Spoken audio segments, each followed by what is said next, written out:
Hi, I'm Steve Nelson, and this is my wife, Kathleen. We have 8 kids, and we live in El Paso, Texas, just a few miles away from the Mexican border. And we really have a heart for parenting ministry and for building into youth and teens. And I don't want to be melodramatic, but let me explain to you just a little bit of why that's so important to us. About 11 years ago, we lost a little girl during child delivery. And obviously, it was the most heartbreaking, gut-wrenching thing that we've ever gone through in our lives. But as I think about what that was like, you know what I think would be even harder than that would be to lose a child not to death but to this world and to teenage rebellion and things like that. How heart-wrenching that must be for parents.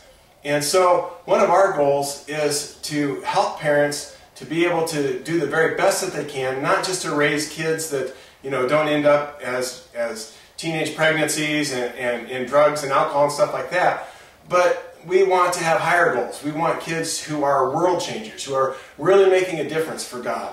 And so that's what we're trying to do in our family and with our kids. And that's one of the things we're excited to do with our ministry. One of the things as we've talked to parents over the years is we've really realized that our church and just the Christian community in general has really lost confidence that God has the answers to raise our kids and that God would want us to win with our kids even. I think people aren't so sure about that even. And that's just one of the things that we really feel like God has just kind of given us a heart to just encourage parents and to be confident that God does have the answers to win with our kids, and God has a good plan, and as we follow Him in that, we can be confident that we're raising the next generation of disciples that will impact this world. So we're starting a family initiatives ministry called BtoZ Parenting. And our goal is pretty simple. We're just trying to help parents to do the very best job that they can to be able to raise men and women of God. And we want to reach out to parents and reach out to kids and do whatever we can to be able to help raise disciples within the family unit. And one of our goals in our ministry is going to be to start in our own home. We want to win with our own kids. And I'm sure that seems obvious, but we realize that everything starts there. If we're not winning in our own home, if we're not raising godly disciples, then we really don't have anything to offer the world. One of the things that we're really excited about is just living out the Great Commission in our own family and trying to model that and help others to do that too. And so that's been really important, just the discipleship of our own kids and our own age, just being our first and primary disciples. And we've even, one of the wonderful opportunities the Lord has given us is, we're actually on our second church plant. And church planting has been a wonderful tool to be able to teach our kids and to disciple them and to bring them into a church environment and help learn how to reach out to our community. So we really want to be careful to win in our own home and to disciple our own kids and to do that very carefully and fervently and model that in order to help other people do that too. And so the next obvious goal for us is to win with families within our own city. And so we want to reach out to the city of El Paso, Texas, where God has brought us, to be able to help the families here, and obviously not just to help raise godly kids, but to draw people closer to God. And we want to use our family ministry as a way to connect with parents, to bring them into church and to bring them closer to God. And so we're very excited about this. One example, one of the things we've been doing is that our youth group, the teenagers, have been going out and just sharing the gospel with other kids in the park and sometimes with adults. And I remember the first time they went out there, it was just so exciting. They went out and they had some great experiences and great conversations, and some kids prayed with them, and they came back and they were just so thrilled. And there's just nothing more exciting as a dad than to see your kids excited about spiritual things, about things that really matter and that are on God's heart. And our kids came back and they were just so thrilled. It's like, okay, can we do this tomorrow night? Can we do this weekend? When we have a day off, can we go to the park? And not just to skateboard or ride bikes or something, but they want to go out and they want to talk to people about God. And it wasn't just our kids either. It was the kids in the church.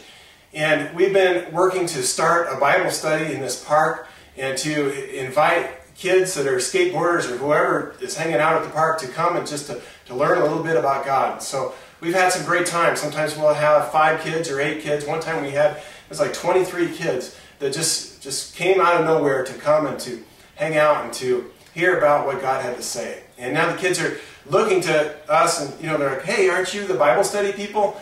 And even if we're not doing a Bible study, they realize that we're there for them. And so that's one of the things that we're doing within our church, within our youth group. And it's stuff like that that we want to be able to do with our ministry. Obviously not just to teenagers, but we want to offer classes and seminars and things for parents, and just use our family ministry gifts to be able to connect with the people in this community, to help connect them to God. And our third goal, our last goal, is just really to go beyond El Paso and to be able to support our churches and other Christian parents and our sister churches, and even just wherever God would have. We already feel like God has began that work. A couple of things that God has already led us to, that are already in place. I just finished doing, for the 10th time, my motherhood conference, and we've done that from anywhere from a small living room setting with 8 women to conferences of nearly a couple hundred gals, and that's been really exciting. Stephen was able to write a book called Premeditated Parenting a couple of years ago, and God has really used that in people's lives. Memory Madness, one of the things that we're really excited about is hiding the word in kids' hearts and even in parents' hearts. And Memory Madness is spread out over the United States in several churches, and people have really been impacted by that. And at this point, honestly, we have a huge list of things that we really have a heart to develop and to continue to develop, and we just want the opportunity, as God leads, to support beyond El Paso into other churches, how God would lead in that. And we already see God's hand in that. We already see God has began that, and we just want to have the opportunity to continue that. Yeah, so real simply, we just want to win with our own kids, and we want to take the things that we learn and we want to implement those in El Paso to the parents and to the teens here. And then we want to take whatever we learn and share it with you, with your church, with Christians anywhere that have a heart for parenting and families. And so that's basically what we're up to. To be real honest with you, we're just in a spot where we can't really do that right now, and we need your help. First of all, we need your prayers. When I start brainstorming ideas of things that God's put on our hearts, the list gets way too long, and I know that we can't do it on our own. And so we need God's strength. And so we really ask you to pray for us and just remember what we're doing here in El Paso, and keep us in your hearts and in your prayers. And then also, I've been teaching 8th grade science in the public school for the last year, and that's completely time consuming and thought consuming, and I can't do anything else other than give a sermon every now and then at the church. But we've resigned from the teaching position and are committed to doing this ministry full-time and working with the church full-time. And to be able to do that, our family needs financial support. And so we're asking people if they can support us. I'm asking you if you can support us. I know that there are a lot of great things to give your money to, but if this is something that's on your heart, we would really ask you to consider it and pray about it. We're praying for 200 people to be able to support us at $20 a month, or whatever they can, but that's kind of what we have in mind. And so we're just asking if that's something that God would have you do and have you be a part of. And so we appreciate your time, and we ask that you remember us in your prayers and remember what's happening here, and come visit us sometime. So thank you.